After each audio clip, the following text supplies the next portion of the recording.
1편, 잿빛길 위, 아들의 선물. 새벽 4시, 세상의 모든 빛이 잠든 시간. 거대한 11톤 트럭에 시동이 걸리며 짐승의 낮은 울음 같은 엔진 소리가 어둠을 갈랐다. 운전석에 앉은 섭은 익숙하게 보온병을 열어 김이 나는 밍밍한 커피를 한 모금 마셨다. 아내 순정이 매일 새벽 그를 위해 사주는 설탕도 프림도 들어있지 않은 커피였다. 과거에 그였다면 마섭다고 투덜거렸을 테지만 지금의 그는 그 밍밍함 속에서 아내의 서툰 온기를 느끼며 조용히 미소 지었다. 경부고속도로 하행선. 그의 하루는 늘 그렇게 시작되었다. 끝없이 이어진 아스팔트 위를 달리는 것. 그것은 그의 직업이자 그의 삶이었고 또한 그의 속죄 방식이었다. 교통사고에서 깨어난 지 1년. 그는 완전히 다른 사람이 되어 있었다. 사고는 그의 몸이 아닌 영혼을 다른 곳으로 보냈다가 돌려놓았다. 아무도 모르는 10년의 세월을 가슴에 품고 돌아온 그는 더 이상 과거처럼 무책임하게 살 수 없었다. 그는 가족을 위해 그리고 망가진 자신의 삶을 책임지기 위해 운전대를 잡았다.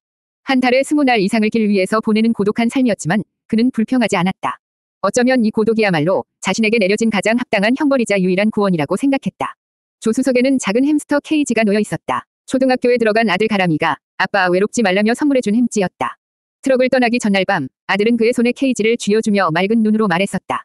아빠 혼자 가면 외로우니까 햄찌가 아빠 지켜줄 거야. 그 약속처럼 햄스터는 그의 유일한 말벗이 되어주고 있었다. 햄찌야, 오늘은 부산까지 가야 한다. 갈 길이 머네. 햄스터는 그의 말을 알아듣는지 못 알아듣는지 삑삑거리며 쳇바퀴를 돌릴 뿐이었다. 하지만 그 작은 생명체가 뿜어내는 온기만으로도 섭은 길고 긴 밤을 견딜 힘을 얻곤 했다. 한참을 달리자 라디오에서 익숙한 목소리가 흘러나왔다. 몇 년 전 발표되어 여전히 큰 사랑을 받고 있는 마왕의 노래였다. 그가 구한 세상 속에서 마왕은 여전히 살아 숨쉬며 사람들을 위로하고 있었다.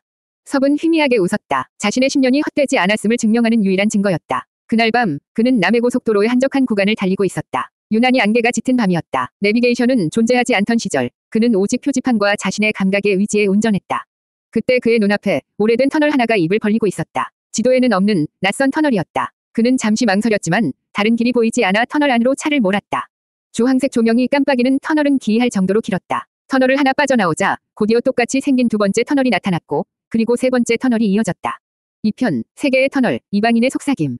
마지막 터널을 빠져나왔을 때 섭은 현기증과 함께 강한 이질감을 느꼈다. 창밖의 풍경은 방금 전과 다를 바 없는 대한민국의 산하였지만 모든 것에 색이 바랜 듯 세상의 활기가 사라진 듯한 기묘한 느낌이었다. 그는 과로 때문이라고 생각하며 차를 갓길에 세우고 잠시 눈을 붙였다. 얼마나 지났을까. 그는 차창을 두드리는 소리에 잠에서 깼다. 하지만 창밖에는 아무도 없었다. 잘못 들었나 싶어 다시 운전석에 몸을 기댄 순간 그는 들었다. 아주 맑고 깊으며 나이를 가늠할 수 없는 목소리. 길 잃은 벗이여. 그대의 여정은 어디로 향하는가. 섭은 비명을 지를 뻔했다. 그는 미친 듯이 차 안을 둘러보았다. 아무도 없었다. 환청인가. 그가 핸들을 잡고 심호흡을 하는 순간 목소리가 다시 한번 들려왔다. 그대의 영혼은 과거에 묶여있고 육신은 현재를 떠도니 그 여정의 끝이 보이지 않는구나. 섭은 공포에 질려 목소리가 들려오는 곳을 쳐다보았다. 조수석의 햄스터 케이지. 쳇바퀴 위에 얌전히 앉아있는 햄찌가 그를 빤히 쳐다보고 있었다. 입은 움직이지 않았지만 목소리는 분명 그곳에서 들려오고 있었다. 미쳤어. 내가 드디어 미쳤구나. 섭은 중얼거리며 차문을 열고 뛰쳐나갔다. 그는 갓길에 있는 수도가로 달려가 머리에 차가운 물을 몇 번이고 끼얹었다. 고독과 죄책감이 마침내 자신의 정신을 갉아먹기 시작했다고 생각했다. 한참 후에야 마음을 진정시키고 다시 트럭으로 돌아왔다. 케이지 안에 햄찌는 언제 그랬냐는 듯 해바라기 씨를 열심히 까먹고 있었다. 그래, 헛것을 본 거야. 피곤해서 그래. 그는 스스로를 다독이며 운전석에 앉았다. 시동을 걸고 다시 도로로 합류하기 위해 핸들을 꺾었다. 모든 것이 정상으로 돌아온 것 같았다. 그는 룸미러로 자신의 헬쑥한 얼굴을 보며 쓴웃음을 지었다. 바로 그때 조수석에서 다시 목소리가 들려왔다. 이번에는 그의 생각을 읽기라도 한 듯 연민이 담긴 목소리였다. 스스로를 속이는 것은 가장 고독한 자의 마지막 감옥이다. 섭의 손이 핸들 위에서 그대로 굳어버렸다. 이것은 환청이 아니었다. 그는 천천히, 아주 천천히 고개를 돌려 케이지를 바라보았다. 대체 누구냐, 넌. 햄스터는 까만 눈으로 그를 응시했다. 그 안에는 수천 년의 세월을 담은 듯한 깊고 고요한 지혜가 담겨 있었다. 나는 길고 긴 길 위에서 고향을 잃어버린 또 다른 나그네. 그대의 어깨에 얹힌 다른 시간의 무게가 나를 이곳으로 불렀다. 섭은 할 말을 잃었다. 그의 고독한 여정에 상상조차 할 수 없는 기이한 동반자가 나타난 것이다.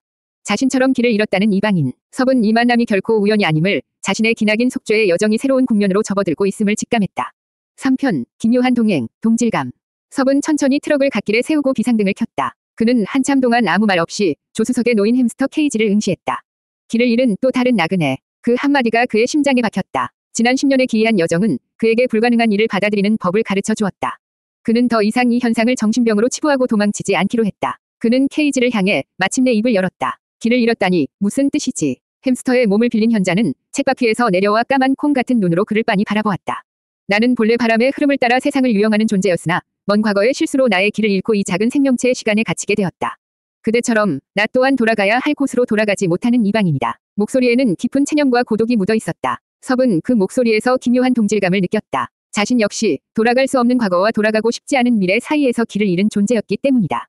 공포심이 사라진 자리에 연민과 호기심이 싹 텄다. 내가 시간을 거슬렀다는 걸 어떻게 알았지? 그대의 영혼에는 다른 시간의 흔적이 새겨져 있다. 지울 수 없는 낙인처럼 그 흔적이 나를 그대에게 이끌었지. 같은 상처를 가진 자들은 서로를 알아보는 법이니까. 섭은 숨을 멈췄다. 이 정체불명의 존재는 그의 가장 깊은 비밀을 꿰뚫어 보고 있었다. 지난 1년간 단 한 사람에게도 털어놓지 못했던 그의 고독의 실체를 정확히 알고 있었다.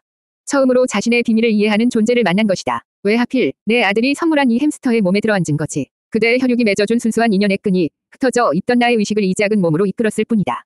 아이의 순수한 마음이 닫혀있던 내 감옥의 문을 아주 조금 열어준 셈이지. 아들의 이름이 나오자 섭의 마지막 경계심마저 허물어졌다. 이 만남이 단순한 우연이 아니라 아들이 맺어준 기묘한 인연이라는 생각에 마음이 누그러졌다.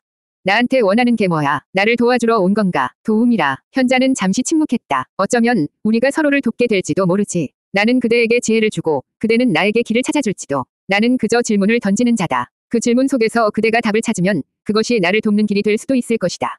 현자의 말은 선문답 같았지만 섭은 그 의미를 어렴풋이 알 수 있었다. 이 존재와의 동행이 자신의 속죄 여정의 새로운 전환점이 될 것임을 직감했다. 그는 비상등을 끄고 다시 도로 위로 트럭을 몰기 시작했다. 어차피 가야 할 길이었다. 기묘한 동반자 한 명이 더해졌다고 해서 그의 고단한 현실이 달라지는 것은 아니었다. 하지만 이제 그의 길 위는 더 이상 외롭지만은 않을 터였다. 4편, 길 위의 현자, 세상이라는 경전. 섭은 현자의 존재에 익숙해지기 시작했다. 그는 더 이상 텅 빈 조수석을 향해 혼잣말을 하지 않았다. 그에게는 이제 진짜 말벗이 생겼다. 그들의 여정은 현자에게는 세상을 다시 배우는 배움의 길이 되었고 섭에게는 자신의 삶을 돌아보는 성찰의 길이 되었다. 어느 휴게소, 섭은 허겁지겁 라면으로 끼니를 때우고 있었다. 그때 옆 테이블에서 어린아이를 둔 한 가족이 웃음꽃을 피우며 도시락을 먹는 모습이 눈에 들어왔다.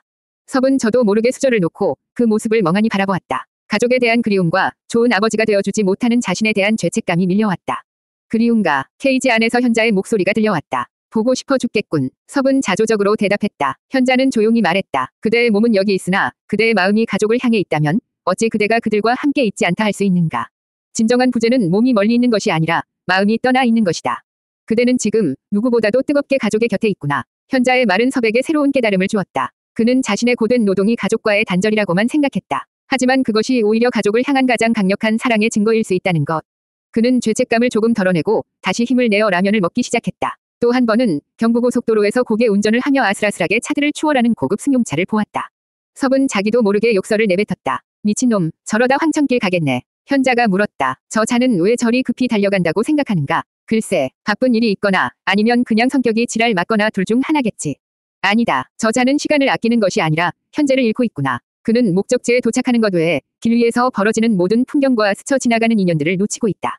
버시어, 기억하게. 가장 빠른 길이란 목적지에 먼저 닿는 길이 아니라 길 위에서 가장 많은 것을 배우고 느끼는 길이다. 섭은 아무 말도 할 수 없었다. 현자의 말은 과거 성공에만 집착하며 과정을 무시했던 자신의 삶을 꾸짖는 것 같았다. 그는 그때부터 창밖의 풍경을 다시 보기 시작했다. 무심코 스쳐 지나갔던 들꽃, 이름 모를 강물, 석양에 물드는 하늘. 세상의 모든 것들이 그에게 새로운 의미로 말을 걸어오기 시작했다. 며칠 후 트럭은 부산항에 도착했다. 섭은 부두에 서서 끝없이 펼쳐진 바다를 바라보았다. 수없이 와봤던 곳이었지만 오늘따라 바다는 완전히 다르게 보였다. 그저 화물을 싣고 내리는 일터가 아니라 세상의 모든 것을 품고 있는 거대한 생명체처럼 느껴졌다. 그는 자신의 여정이 단순히 짐을 옮기는 것이 아니라 세상의 이치를 배우는 구도의 길일지도 모른다는 생각을 처음으로 하게 되었다. 그는 조수석의 케이지를 돌아보며 물었다. 그의 첫 번째 자발적인 질문이었다. 그래서 우리는 이 바다에게서 무엇을 배워야 하는가? 현자는 대답 대신 조용히 바다를 바라볼 뿐이었다. 이제 섭 스스로 답을 찾아야 할 시간이었다. 5편, 동해의 파도, 과거를 묻다. 부산항의 찬 바람이 섭의 낡은 작업복을 파고들었다. 그는 거대한 화물선이 백고동을 울리며 항구를 빠져나가는 모습을 멍하니 바라보고 있었다. 수없이 보아온 풍경이었지만 현자가 그의 곁에 나타난 이후 세상의 모든 것이 그에게 말을 걸어오는 것만 같았다. 그는 조수석의 케이지를 돌아보지 않은 채 물었다. 그래서 우리는 이 바다에게서 무엇을 배워야 하는가? 케이지 안의 현자는 잠시 침묵을 지켰다. 그는 대답 대신 질문으로 되물었다. 버시어, 저기 저 파도와 바위를 보라. 그대의 눈에는 무엇이 보이는가? 현자의 시선이 향한 곳에는 쉴 새 없이 밀려드는 파도의 몸을 내맡긴 채 묵묵히 서 있는 커다란 갯바위가 있었다. 보이긴 뭐가 보여. 파도는 때리고 바위는 맞고 있군. 영원히 끝나지 않을 싸움처럼. 섭은 무심하게 대답했다. 현자의 목소리가 그의 귓가에 조용히 울려 퍼졌다. 파도는 과거에서 밀려오는 후회와 같아서 쉴 새 없이 그대의 마음을 때리고 지나간다. 그대의 기억처럼 파도는 단 한순간도 같은 모양으로 오지 않지. 하지만 보라, 벗이여. 저 바위는 부서지고 있는가? 섭은 다시 바위를 보았다. 바위는 부서지지 않았다. 대신 오랜 세월 파도에 깎이고 다듬어져 날카로운 모서리는 모두 닳아 없어진 채 부드러운 곡선을 그리고 있었다. 바위는 파도를 원망하거나 피하지 않는다. 그저 제 몸으로 모든 것을 받아내지. 그리고 파도의 흔적을 제 몸에 고스란히 새기며 더욱 단단하고 둥근 존재가 되어간다. 벗이여, 그대의 후회 또한 그러하다. 그대의 아픈 기억들은 그대를 부수기 위해 존재하는 것이 아니라 그대를 더 단단하고 깊이 있는 존재로 빚어내는 시간의 흔적일 뿐이다. 섭은 할 말을 잃었다. 그는 지난 1년간 과거의 기억을 떠올리는 것을 고통스러워했다. 아내에게 상처를 주었던 순간, 시간을 거슬러 만났던 어린 순정의 얼굴, 그리고 그 모든 것을 바로잡기 위해 발버둥 쳤던 10년의 세월. 그 기억들은 그에게 벗어날 수 없는 족쇄이자 죄책감이었다. 하지만 현자의 말을 듣는 순간 그는 깨달았다. 그 모든 후회와 아픔이 있었기에 지금의 자신이 존재할 수 있었다는 것을. 무책임했던 남편은 책임감 있는 가장이 되었고 세상 무서운 줄 모르던 철부지는 고개 숙여 땀 흘리는 법을 배웠다. 그는 자신의 거칠어진 두 손을 내려다보았다. 사업 실패로 모든 것을 잃었던 손, 양평에서 흙먼지를 뒤집어 썼던 손, 그리고 지금은 거대한 트럭의 핸들을 잡고 있는 손. 그 손에 박인 굳은 살과 흉터들은 실패의 낙인이 아니라 파도에 깎인 바위처럼 그가 살아온 치열한 시간의 흔적이자 훈장이었다. 그는 처음으로 자신의 과거를, 자신의 후회를 온전히 긍정하게 되었다. 그것들을 지워버리는 것이 아니라 끌어안고 앞으로 나아가야 한다는 것을. 섭은 바다를 향해 길게 숨을 내쉬었다. 비릿한 바닷바람이 그의 가슴 속에 남아있던 마지막 응어리까지 시원하게 씻어 내리는 것만 같았다. 6편, 휴게소의 가족, 나의 가족. 부산항을 떠나 다시 내륙으로 향하는 길. 섭의 마음은 그 어느 때보다 평온했다. 그는 더 이상 현자에게 퉁명스럽게 굴지 않았다. 그는 이제 진정한 학생이 되어 있었다. 과거의 후회를 긍정하게 되자 잿빛으로만 보였던 세상이 조금씩 제 색깔을 찾아가고 있었다.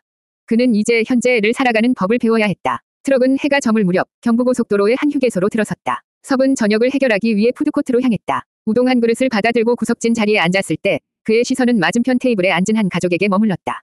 젊은 아빠와 엄마, 그리고 4살쯤 되어 보이는 어린 딸. 아빠는 익살스러운 표정을 지으며 딸에게 돈가스를 잘라 먹여주고 있었고 딸은 까르르 웃으며 그것을 받아먹었다. 엄마는 그 모습을 세상 가장 행복한 미소를 지으며 바라보고 있었다. 섭의 손에 들린 젓가락이 허공에서 멈췄다. 그는 자신도 모르게 그 가족의 모습에 빠져들었다. 너무나도 평범하고 그래서 더 눈부시게 아름다운 풍경. 그는 한 번도 저런 아빠였던 적이 없었다. 가람이가 어렸을 때 그는 늘 사업 핑계로 밖으로 나돌았다. 빚에 쪼들려 아이의 얼굴조차 제대로 들여다볼 여유가 없었다. 그는 좋은 아빠가 되어줄 기회를 제 손으로 걷어차 버린 것이다. 지독한 그리움과 더욱 깊은 죄책감이 그의 목을 메이게 했다. 우동 면발이 목구멍으로 넘어가지 않았다. 그의 마음을 읽기라도 한 듯 트럭에 두고 온 케이지 안에 현자의 목소리가 그의 머릿속에 울려 퍼졌다. 그리운가, 보고 싶어 죽겠군. 섭은 마음속으로 대답했다. 현자는 조용히 말했다. 그대의 몸은 여기 있으나 그대의 마음이 가족을 향해 있다면 어찌 그대가 그들과 함께 있지 않다 할 수 있는가. 진정한 부재는 몸이 멀리 있는 것이 아니라 마음이 떠나 있는 것이다. 그대는 지금 누구보다도 뜨겁게 가족의 곁에 있구나. 현자의 말은 섭에게 새로운 깨달음을 주었다. 그는 자신의 고된 노동이 가족과의 단절이라고만 생각했다. 하지만 그것이 오히려 가족을 향한 가장 강력한 사랑의 증거일 수 있다는 것. 그는 죄책감을 조금 덜어내고 다시 힘을 내어 퉁퉁 불어버린 우동을 먹기 시작했다. 식사를 마치고 그는 휴게소 한편에 있는 공중전화 박스로 향했다. 그는 떨리는 손으로 집 전화번호를 눌렀다. 몇 번이 신호음 끝에 아내 순정의 무뚝뚝한 목소리가 들려왔다. 여보세요, 나야, 알아, 웬일이요. 늘 그랬듯 용건을 묻는 아내의 목소리. 과거에 그였다면 바로 돈 이야기를 꺼냈을 것이다. 하지만 그는 그러지 않았다. 그냥 목소리 듣고 싶어서. 수화기 너머에서는 한동안 아무 말이 없었다. 정적이 흘렀다. 어색함을 견디지 못한 섭이 다시 입을 열었다. 오늘 저녁은 뭐 먹었소? 가람이는 잘 있고. 웬일이래, 당신. 그냥 김치찌개 끓여서 먹었소. 가람이는 아까 잠들었고. 별일 없으면 끊겠소. 전화비 아깝게. 잠깐만. 섭은 다급하게 외쳤다. 그는 무슨 말이라도 더 해야만 했다. 그는 오늘 휴게소에서 보았던 가족의 모습을 떠올렸다. 순정아, 다음에 집에 가면 가람이 데리고 저기 놀이동산이라도 한번 갈까? 다시 한번 침묵이 흘렀다. 이번에는 더 긴 침묵이었다. 섭은 자신의 제안이 너무 뜬금없었나 싶어 후회했다. 마침내 수화기 너머에서 아주 작은 무기만 한 목소리가 들려왔다. 그러든지. 딸깍. 전화는 끊겼다. 하지만 섭은 웃고 있었다. 그는 수화기를 내려놓고 밤하늘을 올려다보았다. 수많은 별들이 그를 내려다보고 있었다. 그는 자신의 고독한 질주가 더 이상 도망이 아니라 가족에게 돌아가기 위한 여정임을 비로소 깨닫고 있었다.